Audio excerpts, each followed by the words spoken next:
शिवसेना उपनेते साजन पाचपुते कृषी उत्पन्न बाजार समितीतील संचालक पद रद्द करण्यात आले। श्रीगोंदा येथील कृषी उत्पन्न बाजार समितीतील कुरघोडीच्या राजकारणाची कायम चर्चा होत असतानाच ठाकरे गटाचे शिवसेना उपनेते साजन पाचपुते संचालक मंडळाच्या मागील 3 सभेला गैरहजर असल्याने त्यांचे संचालक पद रद्द करण्याचा ठराव सोमवारी दिनांक 24 मध्ये झालेल्या सभेत मंजूर करण्यात आला असल्याची माहिती सभापती प्रवीण उर्फ अतुल लोखंडे यांनी दिली आहे। श्रीगोंदा बाजार समितीची मासिक सभा खेळीमेळीच्या वातावरणात पार पडली। या सभेतील विषय पत्रिकेवरील सर्व विषय सर्वानुमते संमत करण्यात आले। विषय पत्रिकेतील विषयानुसार बाजार समितीच्या 25 ऑक्टोबर 2024, 27 डिसेंबर 2024 व 25 फेब्रुवारी 2025 ला झालेल्या सलग 3 मासिक सभेला गैरहजर असणारे संचालक साजन सदाशिव यांचे संचालक पद रद्द करण्याचा ठराव एकमताने मंजूर करण्यात आलाय।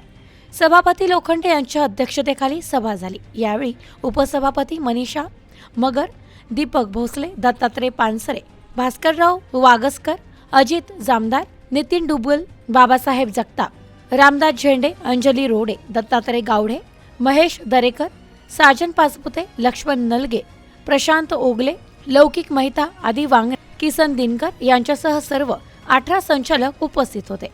Bureau report, news today 24, Ahilyanagar.